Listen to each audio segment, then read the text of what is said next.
Desde hace miles de años, las pirámides y la esfinge de Giza se alzan como guardianas de antiguos secretos. Albergan un mensaje que la humanidad ha olvidado hace mucho tiempo. Desvelar ese mensaje se ha convertido durante muchos años en la obsesión del ingeniero Robert Bauval, autor de numerosos éxitos internacionales.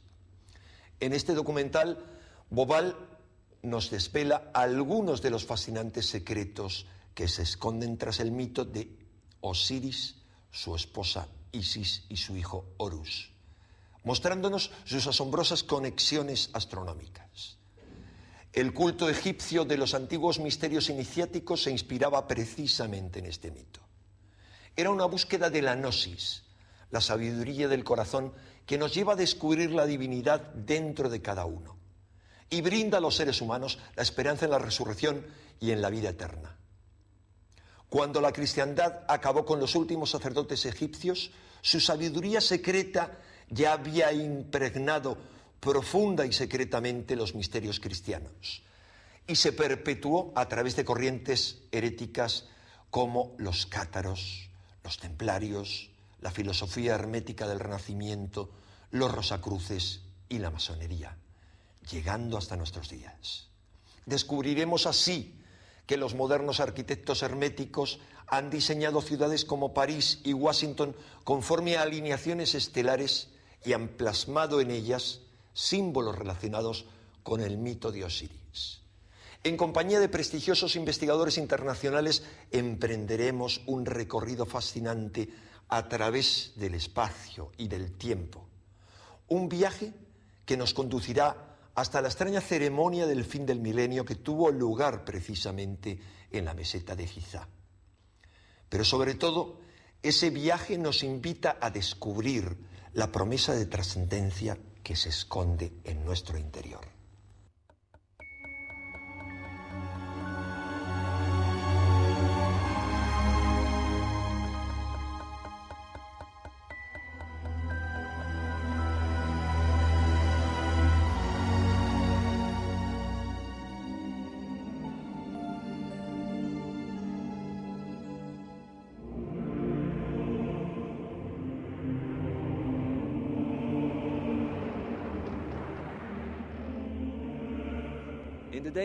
En tiempos muy anteriores a los faraones, mucho antes incluso del comienzo de la historia conocida, existían hombres tan geniales como Einstein o Newton.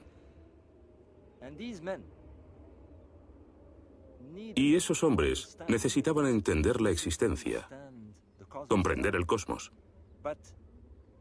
Como no contaban con la tecnología y la ciencia moderna, utilizaban su inteligencia y empleaban otras formas de pensamiento que nosotros hemos olvidado hace mucho. La búsqueda intuitiva, la espiritualidad.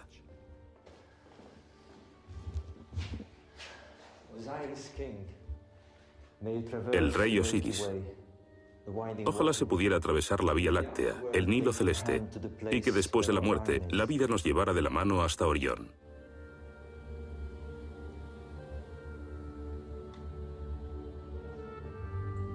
En el alba de la historia, 2500 años antes de Cristo, una civilización construyó los monumentos más grandes del mundo. 13 millones de toneladas de piedra fueron transportadas a través del desierto. ¿Por qué? ¿Qué les impulsó?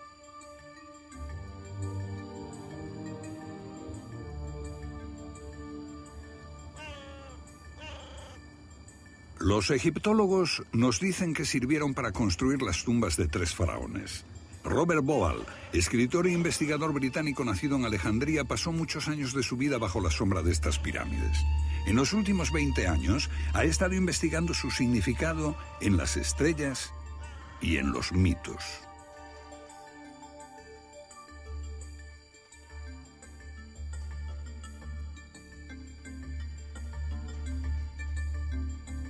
Al principio había oscuridad y un océano de caos. De allí emergió una colina y sobre esta se alzó el sol, Ra.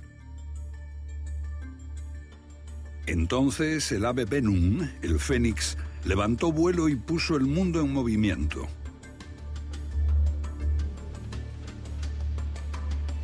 En aquel lugar estuvo la ciudad sagrada de Heliópolis, en torno a un pilar coronado por el sagrado Ben-Ben, el símbolo de aquella colina original.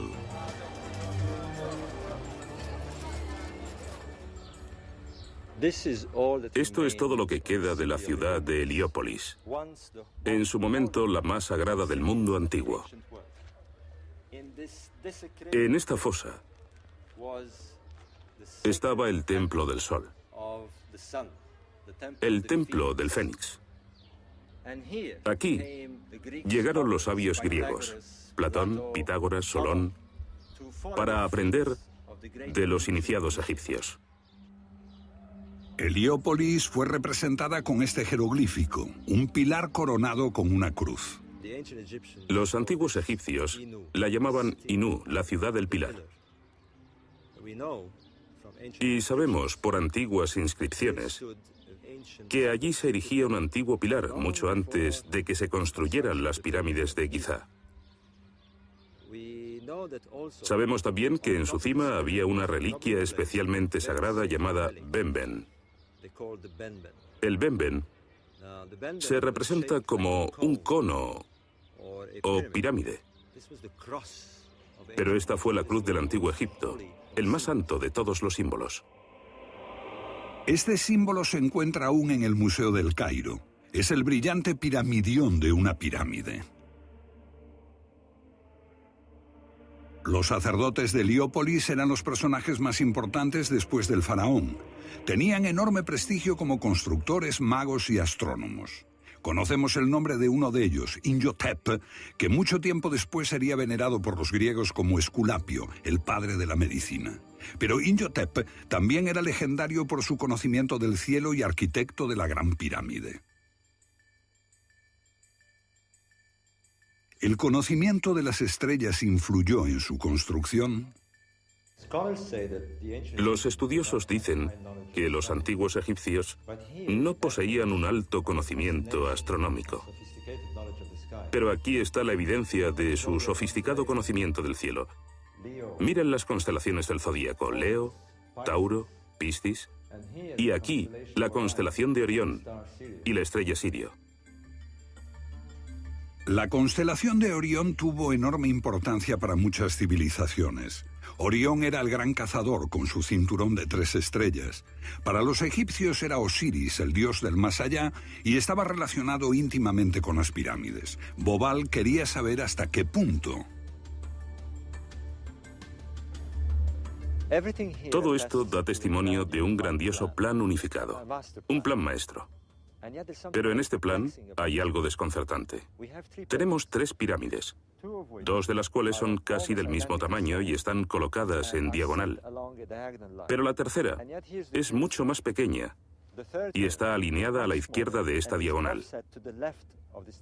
¿Por qué? ¿Cuál era el plan de los constructores de estas pirámides? Este enigma me obsesionó durante años. Más tarde, en una noche como esta, estaba en el desierto con un amigo, y él me explicó cómo ascendería en el cielo la estrella Sirio, y señaló el cinturón de Orión justo encima de aquella. Me dijo: ¿ves las 3 estrellas? Están alineadas, pero en lo alto la más pequeña está ligeramente desviada a la izquierda. Y repentinamente descubrí ese plan.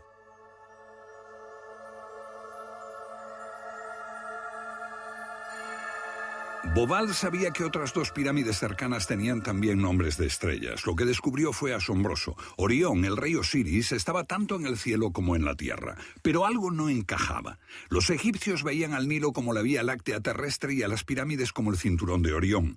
Pero cuando éstas se construyeron, la Vía Láctea y Orión no estaban situadas en la misma posición que las pirámides. Bobal descubrió que el ordenador estaba reproduciendo otra época. Para lograr una perfecta correspondencia con las pirámides en la Tierra, el cielo necesita rotar ligeramente en sentido contrario a las agujas del reloj, o sea, retroceder en el tiempo, año 3000 a.C., año 4000, año 5000.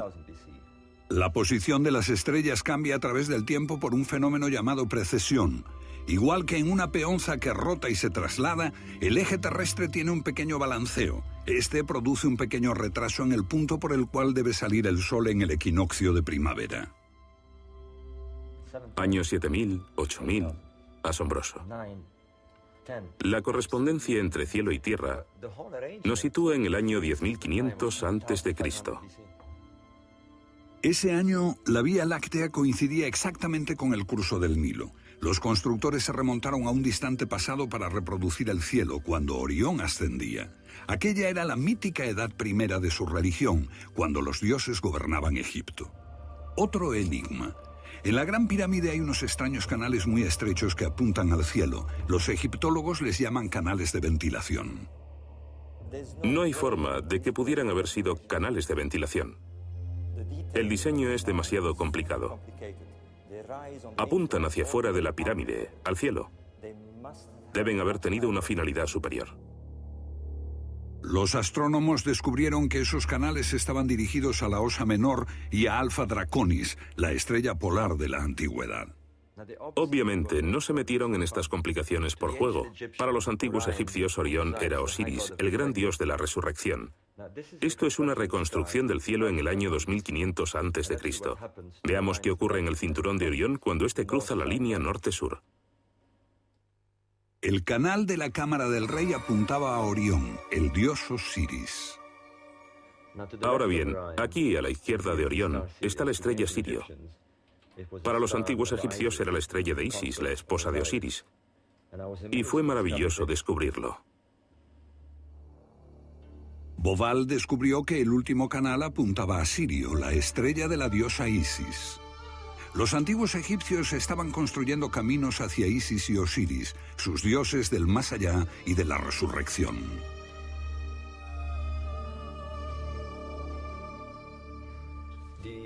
Los egipcios creían en una edad de oro cuando los dioses gobernaban la tierra. 4 niños salieron de las entrañas de la diosa del cielo, 4 humanos. 2 de ellos eran Isis y Osiris, y fundaron el reino del tiempo primero. Lo llamaron Zep-Tepi. Fue una edad dorada. Los dioses trajeron el conocimiento y la civilización. El equilibrio entre el cosmos y la tierra era perfecto, y la felicidad reinaba en el mundo.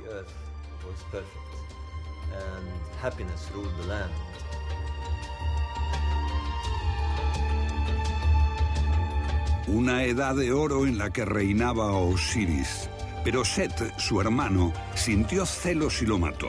El mundo se hundió en el caos cuando Set cortó el cuerpo de Osiris en 14 trozos. La sangre y la oscuridad envolvieron Egipto.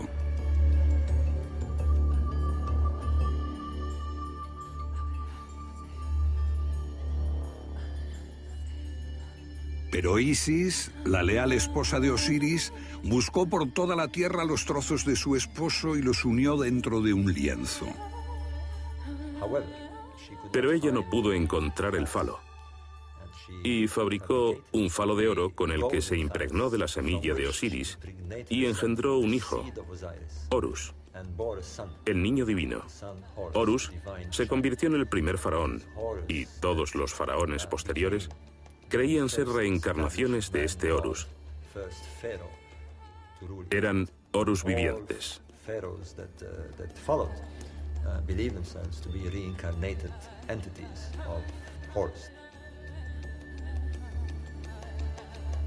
Horus, con cabeza de halcón, vengó a su padre, venció a Set. Isis y Osiris se reencarnaron en los cielos donde son los reyes de la noche y del más allá. Osiris como Orión, Isis como la estrella Sirio.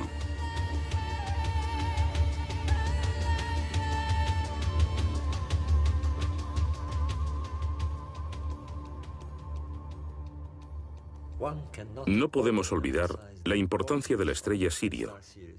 Sirio era Isis, la que vivificaba Egipto. La estrella tiene un ciclo muy específico. Es la más brillante del hemisferio norte, la más venerada por los egipcios. Pero podía desaparecer. Durante un periodo de 70 días, Orión y Sirio no eran visibles.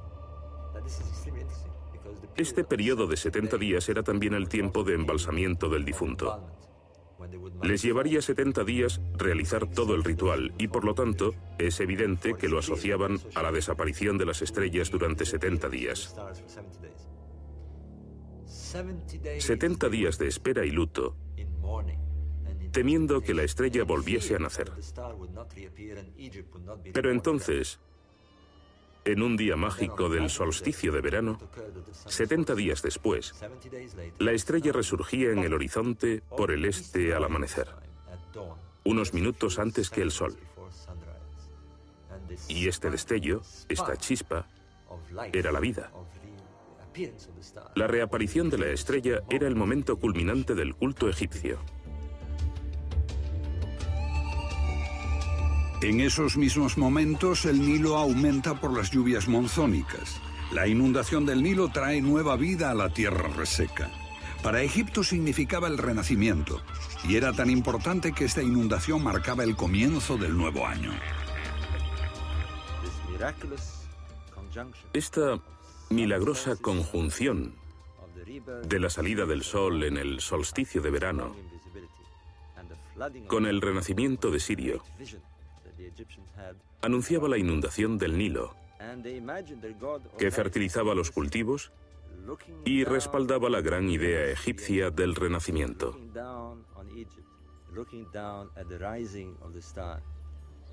Observando el cielo, se imaginaban a su dios Osiris contemplando su creación, contemplando a Egipto. De modo que esta estrella expresa la auténtica esencia de Egipto y la idea de su renacimiento anual.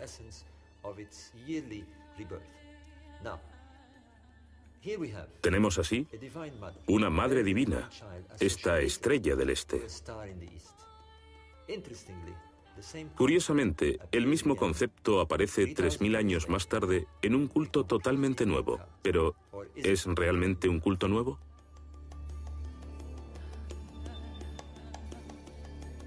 El enfoque de Bobal arroja nueva luz sobre los ritos funerarios del faraón, hijo de Horus, tal como lo concibieron los constructores de pirámides. Después de 70 días, la momia era llevada a la orilla oeste del Nilo, la necrópolis de Gizeh, donde las pirámides se alzan como puertas hacia los astros de Isis y Osiris, los dioses de la vida después de la muerte.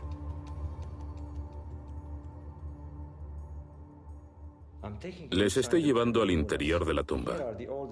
Aquí están los escritos religiosos más antiguos de la historia, los textos de las pirámides.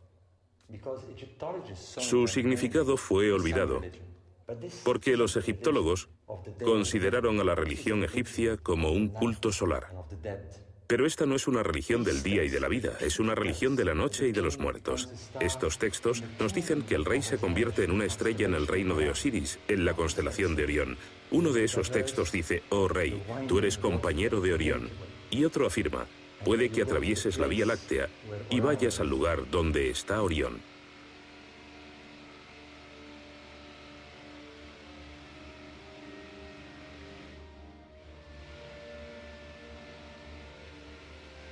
Cuando un faraón moría, su cuerpo era momificado y preparado como Isis había hecho con el de Osiris. Entonces, su alma podía ascender al cielo. Pero antes de esto, el monarca muerto tenía que asegurarse de que el poder divino había pasado a su hijo, el Horus viviente. Esto se conseguía en una ceremonia llamada apertura de la boca, en la que se empleaban instrumentos para abrir la boca de la momia y devolverle la vida.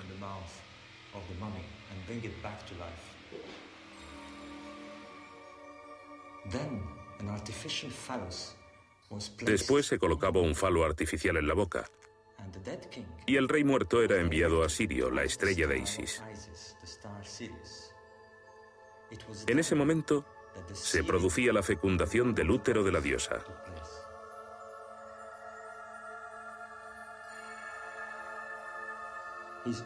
Como su misión terrenal estaba cumplida, el rey muerto podía partir al cielo. En efecto, lo que tenemos aquí es el restablecimiento de la resurrección del mito de Osiris, en términos estelares.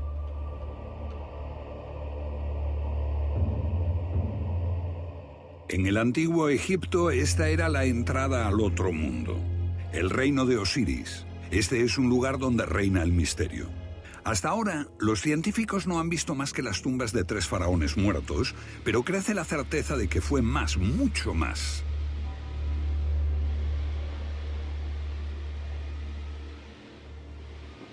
En lo profundo de este canal, un prestigioso arqueólogo está excavando corredores y cavernas que reavivan el mito de Osiris. Esto se convirtió en un lugar sagrado para los egipcios. La gente quería ser enterrada aquí para estar en conexión con Osiris. Estamos ahora a 30 metros de profundidad, entre la Esfinge y la segunda pirámide.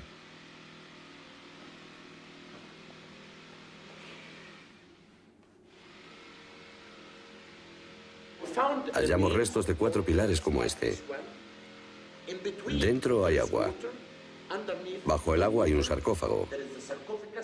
Sobre el sarcófago esta tapa.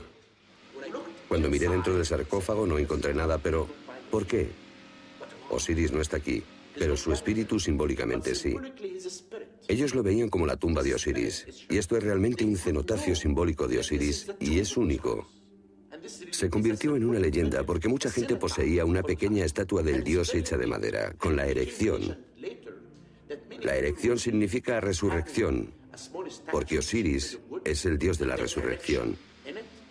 Fue asesinado por el malvado Set, pero Isis lloró y sus lágrimas formaron el río Nilo.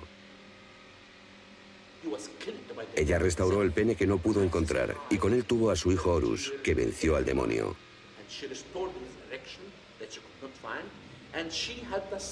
Este mito construyó la civilización egipcia.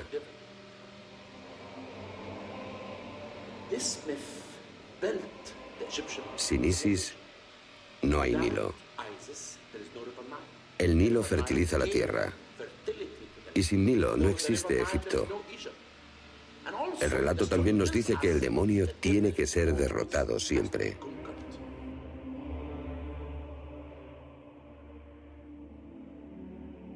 Eran mucho más que tumbas para faraones muertos.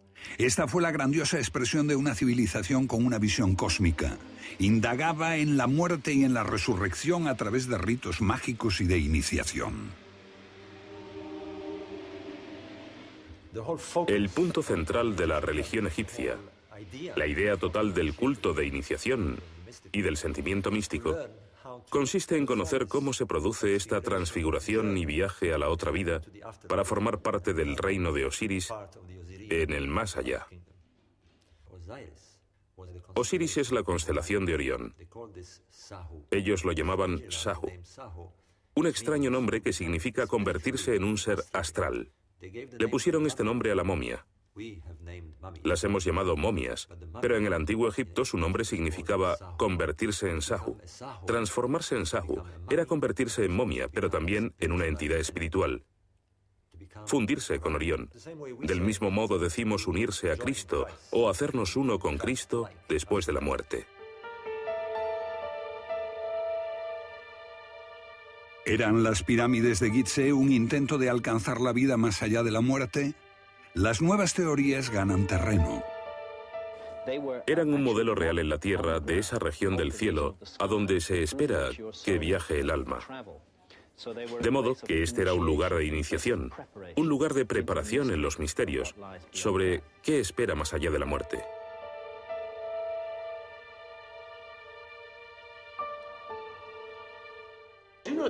Los egipcios creían realmente en el misterio y la iniciación. En la meseta de Giza hay muchos túneles bajo las pirámides. La meseta de Giza es conocida como Neb Rastau. Rastau es cementerio, pero literalmente significa los túneles subterráneos. Después, la meseta de Giza se conoció durante el Imperio Nuevo con el nombre de El Sitio de Osiris. Giza es el lugar del dios Osiris, que es el señor de los túneles subterráneos. Y por eso, creo yo, cortaron ese conducto. ¿Y ese conducto se dirige a la Gran Pirámide o no? Es posible que haya muchísimo trabajo para los arqueólogos. ¿Qué hay bajo la Esfinge, donde los sismógrafos detectaron varias cavidades? ¿Ocultan secretos sobre los orígenes más remotos de la civilización? ¿La gente era iniciada aquí en los misterios de lo que nos espera a todos? Creo que ellos se proponían, ante todo, adquirir experiencia en la vida, ejercer un efecto transformador en su existencia, de la que emergían más fuertes y más preparados para este viaje terrible que debían realizar después de la muerte. Eso, para mí, daba sentido a esta gran empresa.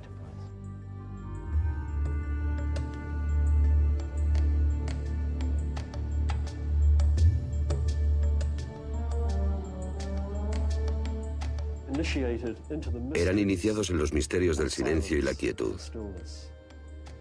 Pero estaba prohibido hablar de ello, y por extraño que parezca, nadie lo hizo. Todo lo que sabemos es que atravesaban los umbrales de la muerte. Era un anticipo de la muerte. Ser conducido a través de una dimensión que abarca emociones como miedo, pánico, amor.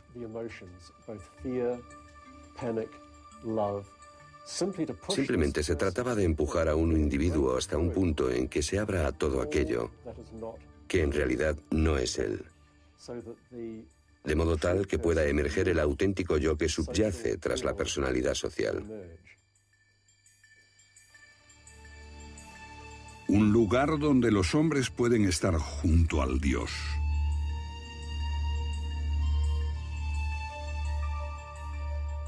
Miles de años antes de Cristo, el antiguo Egipto ya creía en un juicio final. Los pecados del hombre eran puestos en el platillo de una balanza. Si pesaban más que la pluma de la verdad, su esencia se perdía. Solo se salvaba la levedad liberada de lo superfluo. Esta era una civilización que buscaba una verdad interior.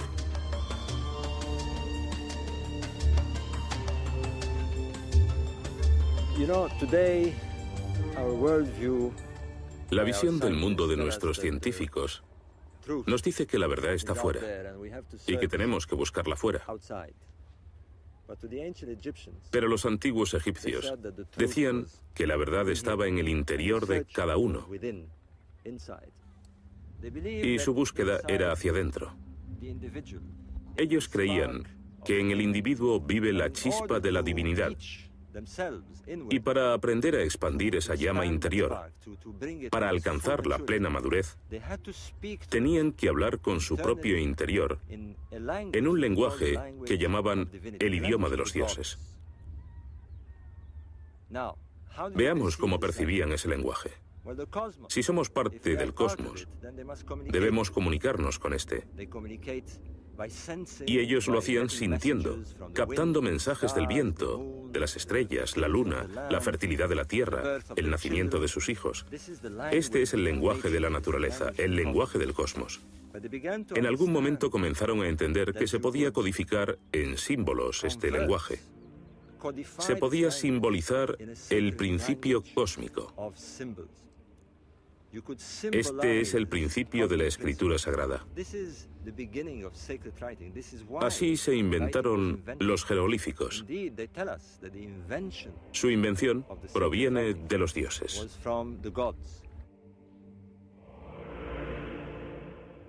Tot, un dios con cabeza de ibis. Dios del conocimiento, divino mensajero que enseñaba los símbolos mágicos de la escritura. Tot fue quien inició a Isis en la magia de la resurrección. El francés Champollion descifró el jeroglífico con esta piedra roseta, pero no hizo justicia a la magia de Tot. Nosotros, con nuestro alfabeto fonético de 26 letras, solo estamos arañando la superficie. Los egipcios desarrollaron un sistema mejor. Tenían 780 letras en su escritura y estudiaban cada una de ellas. Y cada signo, cada símbolo, estaba cargado de poder. Así, cuando comunicaban una idea, elegían el símbolo exacto. Un ejemplo que todos conocemos es la cruz. La cruz cristiana es un símbolo. Si uno no sabe lo que representa, ve tan solo una cruz. Pero para un sacerdote católico, para un iniciado en el culto de la cristiandad, significa todo en su fe. Los jeroglíficos son la ventana detrás de la cual se halla un poderoso culto de iniciación.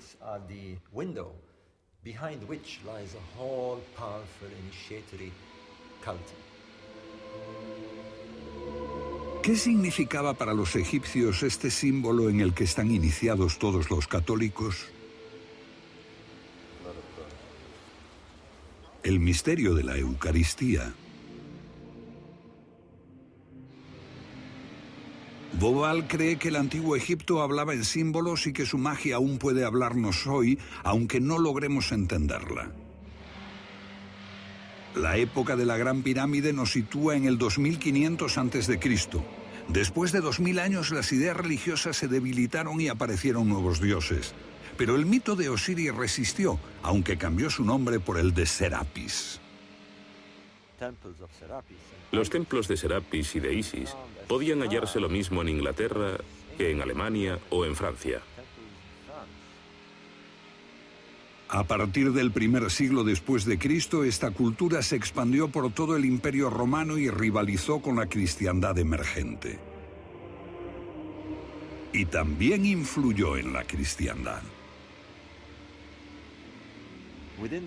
Dentro del cristianismo, hubo una facción que creía necesario adquirir conocimientos mediante la búsqueda interior para alcanzar el estado divino. Gran parte de esta creencia proviene de la religión egipcia. Alejandría, Egipto, un lugar de iniciación para los seguidores de una vieja fe y de una nueva. Aquí vinieron los primeros cristianos a buscar la gnosis, el conocimiento mediante la iniciación, para buscar al Dios dentro de uno mismo como una verdad interior. Para ellos, Jesús era un guía que les conduciría hasta la divina chispa de su interior. Para eso no necesitaban iglesia ni jerarquía, solo mirarse a sí mismos para encontrar a Dios. En un sentido, esto representa el otro mundo. Las tenebrosas regiones donde los iniciados se ponen en contacto con las divinidades. Es la luz penetrando en la oscuridad para alumbrar el camino del más allá. Los portales de la inmortalidad que conducen a una vida futura, después de la muerte. Por lo tanto, los iniciados debían llegar aquí en absoluta oscuridad, quizá sin ninguna antorcha, y aquí se impregnarían del alma del lugar y se encontrarían en una particular posición. Habían alcanzado el punto donde es posible ir de la vida a la muerte y luego al renacimiento.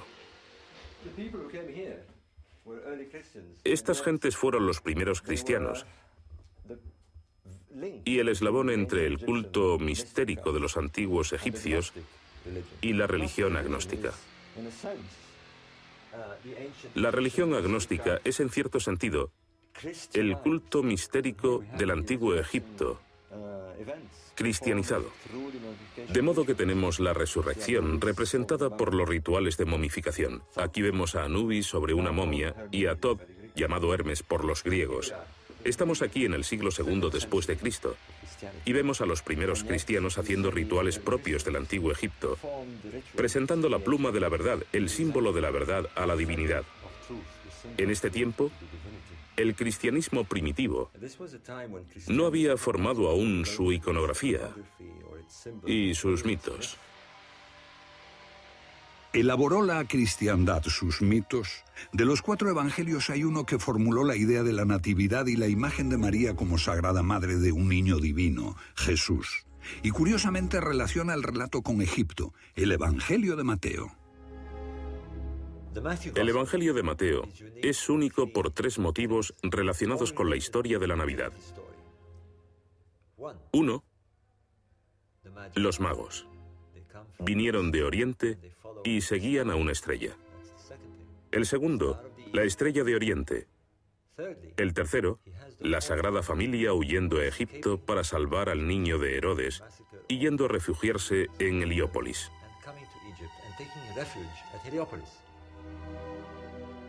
Esta iglesia cristiana cerca de Heliópolis tiene una pintura de la huida a Egipto de la Sagrada Familia. Y la tradición está igual de viva hoy que cuando ellos hicieron esta pintura. Dibujaron el árbol bajo el que supuestamente descansó la Sagrada Familia. Esta historia solo aparece en el Evangelio de Mateo. Ahora sabemos que el Evangelio de Mateo se escribió en Alejandría, en Egipto. Pero, ¿qué tenía el autor en mente? Bobal cree que Mateo desarrolló el icono de la Sagrada Madre y del Niño Divino para convencer a los egipcios porque para ellos se trataba de una imagen muy familiar.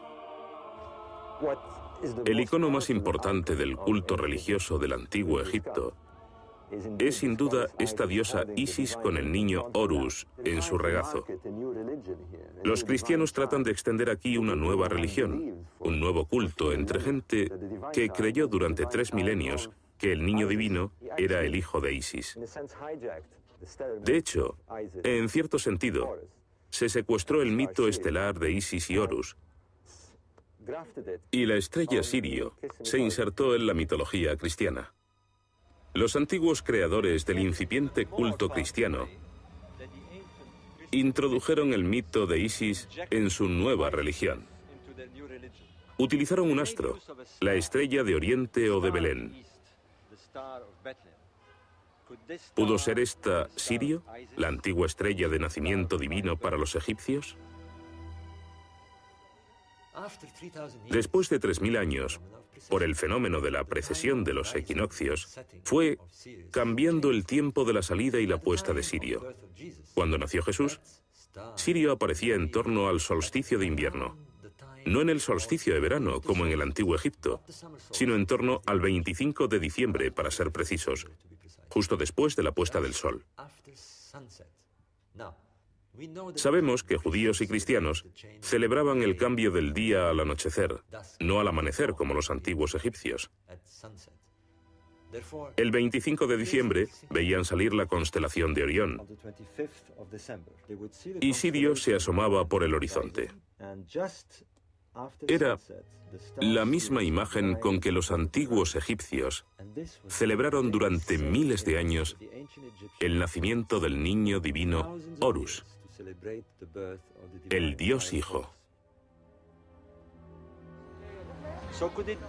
¿Pudo ocurrir que la estrella de la Navidad se tomase de un antiguo mito y se introdujera en la nueva religión cristiana? Guiados por la estrella, ¿los Reyes Magos fueron concebidos para coincidir con el antiguo mito egipcio?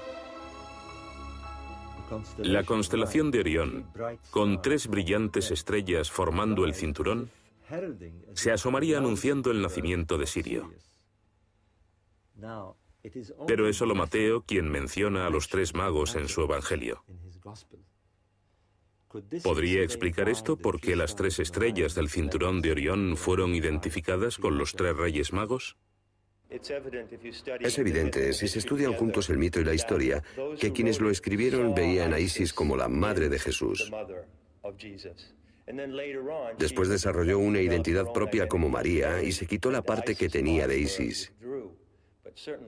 Pero sin duda al principio era Isis. Estas imágenes míticas están vivas y evolucionaron y cambiaron.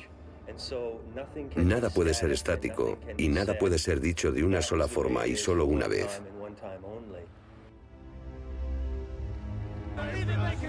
En sus comienzos, la cristiandad se resquebraja por los debates teológicos. Una iglesia ortodoxa con una jerarquía creciente de sacerdotes y obispos se enfrenta con los gnósticos que buscan a Dios dentro de sí mismos. Las bases de la fe son cuestionadas. La naturaleza de Cristo como el Hijo de Dios se discute con ardor. Ser agnóstico significa estar contra la ortodoxia de la Iglesia, porque los agnósticos no reconocieron a la Iglesia establecida, no la necesitaban. Ellos se comunicaban directamente con Dios, no necesitaban un mediador. Una fe individual que está ganando cada vez más terreno. En el corazón está el principio de la relación con la divinidad. Es personal, no hay sacerdotes, no hay jerarquías, ningún fenómeno administrativo, ningún líder. Eso es peligroso. Peligroso para las estructuras del poder, fatalmente subversivo. Nicea, año 325 después de Cristo. Constantino, el primer emperador romano que abrazó el cristianismo, reunió a los obispos.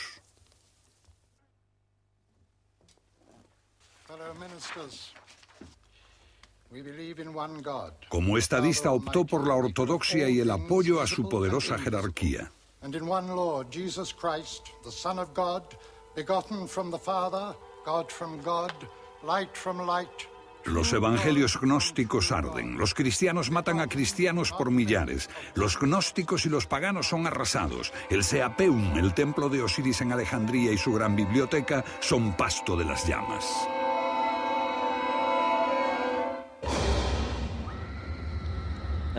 Y lo que reemplazó al sistema de conocimiento y a la gnosis fue la fe ciega, que al final lleva hacia los monjes y ascetas y a la sequedad de una institución que impuso a la población sus doctrinas y dogmas.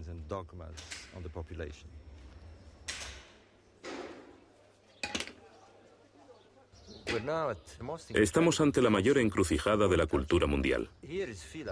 Aquí está Fila, donde aún se conservan la cultura y la religión egipcia, el gran templo de Isis. Pero la chusma cristiana finalmente se abre paso con sus martillos y cinceles. Derriban lo que consideran imágenes paganas y empiezan a entrometerse. Los sacerdotes le rogaban: deteneos. Este es el templo más sagrado de Egipto. Es el templo de la diosa madre, miles de años. Vuestra diosa madre. Tenéis una diosa madre. Tenéis la vuestra. Y le rogaron que ocuparan el templo y lo usasen como un santuario cristiano. Y así, en una desesperada súplica para salvar el culto de Isis, los sacerdotes egipcios se hacían a un lado y dejaban que la nueva religión absorbiese su iconografía y sus símbolos. A finales de la antigüedad, los últimos supervivientes ocultaron de los perseguidores sus evangelios y la antigua filosofía.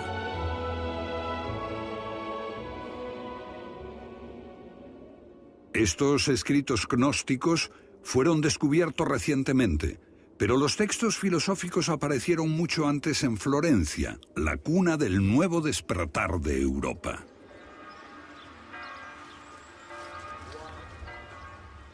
En 1460, un monje envió a Cosimo de Medici un montón de libros. Resultaron ser la Hermética, las palabras perdidas de Hermes Trimegisto, el Tod egipcio. Cosimo le pidió a su traductor Marsilio Ficino que dejase de lado a Platón y tradujese de inmediato los textos herméticos.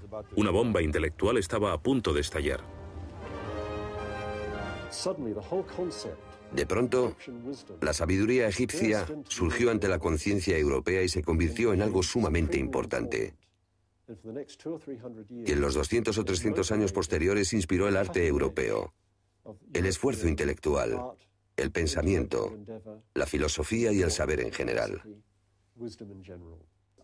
Bajo el corpus hermeticum subyace el poder del simbolismo.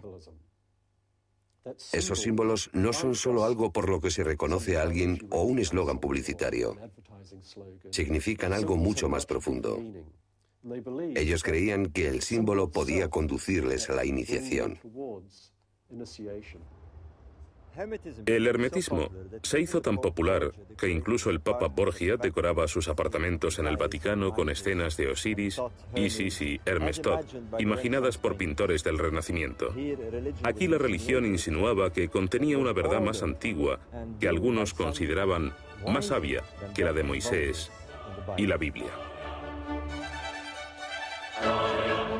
La Catedral de Siena muestra esta imagen de Hermes Trimegisto, el dios Tot, entregando la sabiduría de Egipto, y el fénix de la creación y la antigua Heliópolis.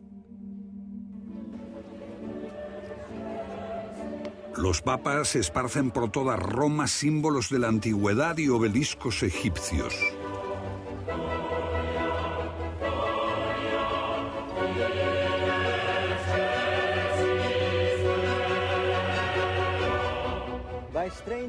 Los extraños giros del destino hicieron que los papas eligieran el antiguo símbolo de la Heliópolis, que era un pilar con una cruz en lo alto, y lo pusieron en el corazón mismo de la cristiandad.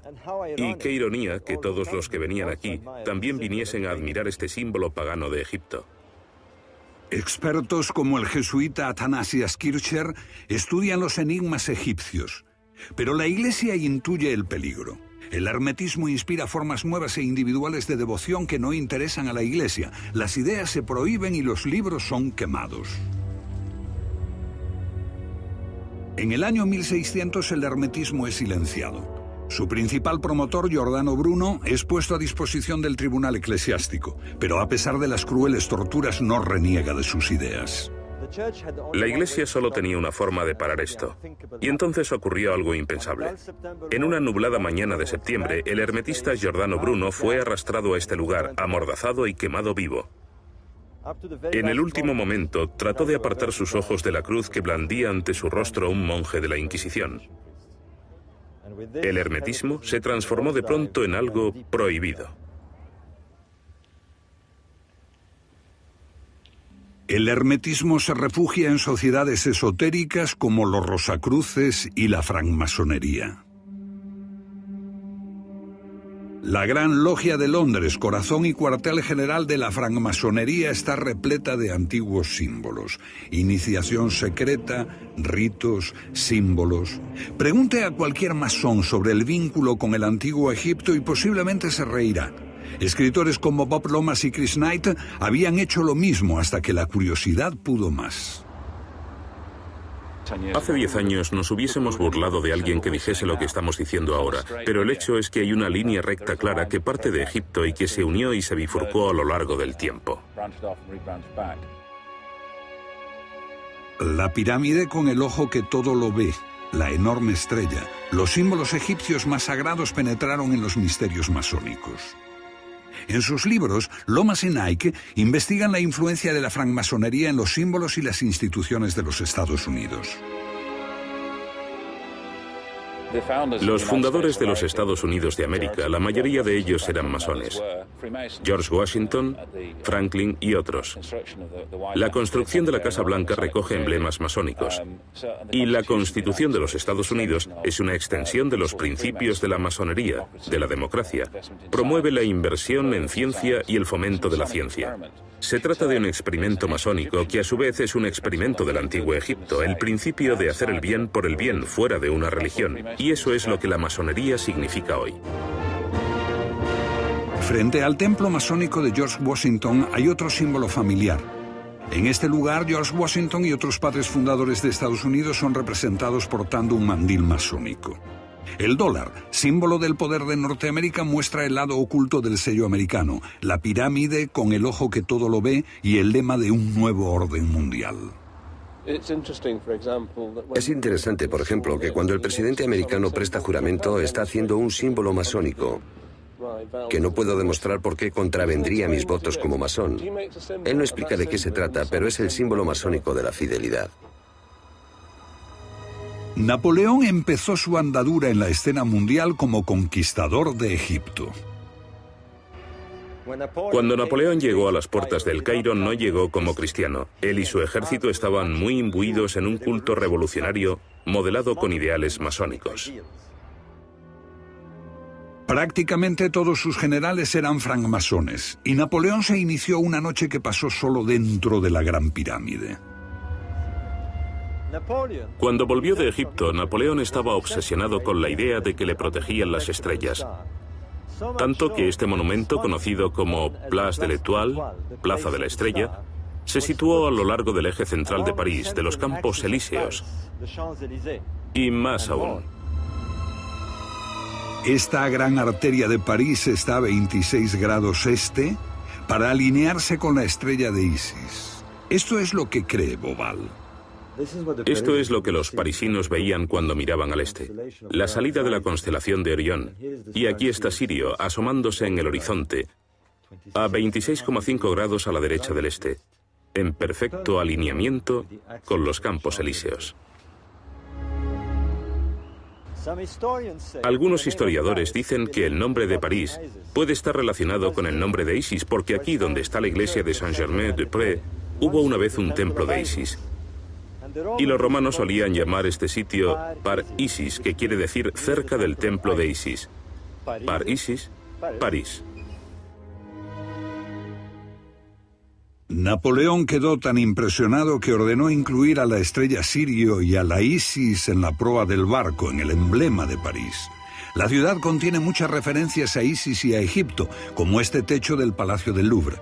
El genio de París y el futuro. Un futuro que muestra a Isis, un obelisco y una pirámide a sus pies. Y un ángel anunciando la aparición. Y aquí está, la misma estatua en la plaza de la Bastilla, donde una imponente multitud se congregó bajo la estatua de Isis para celebrar el primer año de la Revolución Francesa.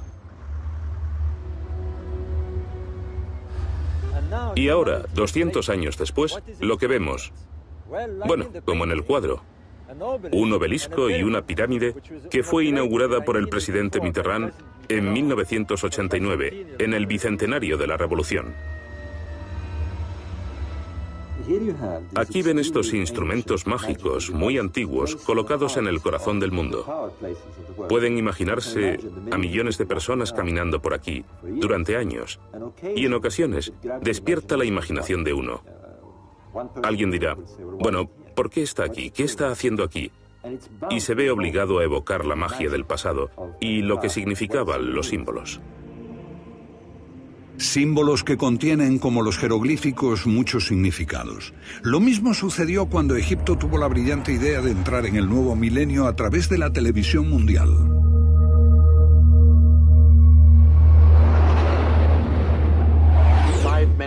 Cinco minutos antes de las 12 de la noche, un helicóptero llegará con el piramidón y lo pondrá en la cima de la pirámide. Ustedes tendrán que imaginárselo, el momento más emocionante de la historia. Ese piramidón había estado perdido durante muchos miles de años. Parecía un maravilloso recurso para promover Egipto, pero simbolizaba mucho más que eso. Se ha sugerido que, aparte de ser un símbolo masónico, representa el tiempo en que los ideales masónicos inaugurarían un nuevo orden mundial. Es lo que se dice en el billete de $1 estadounidense, que hay un nuevo orden mundial que llega.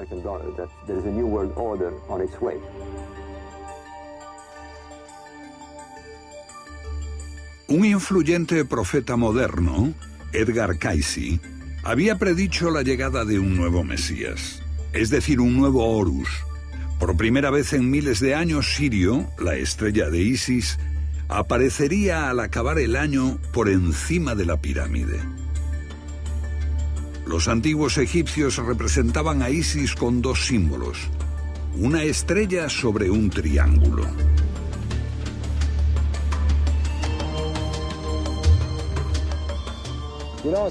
Los símbolos son una forma curiosa de provocar cambios de ideas.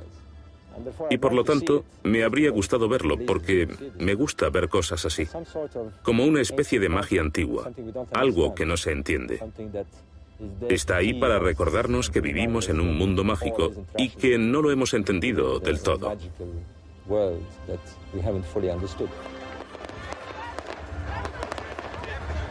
Pero Egipto celebró el milenio sin la televisión mundial. La prensa radical islámica condenó ferozmente el evento como un complot capitalista y un golpe de la francmasonería. Y la fiesta acabó sin el piramidón. Pero, ¿por qué estos símbolos del pasado todavía nos conmueven tanto? Egipto es importante, no porque sea el único lugar del mundo donde ocurrieron cosas importantes, sino por la escenografía. Uno podría decir, nos sorprende y nos recuerda que la humanidad hizo cosas fantásticas y tuvo experiencias místicas que fueron decisivas para su supervivencia. Y queremos volver a conectar con esas vivencias. Y creo que existe un enorme deseo de hacerlo en nuestro tiempo. La meseta de Giza, esta expresión de la religión de Osiris y de Isis, existía antes del cristianismo. Nació para perdurar y quizá sobreviva a la cristiandad.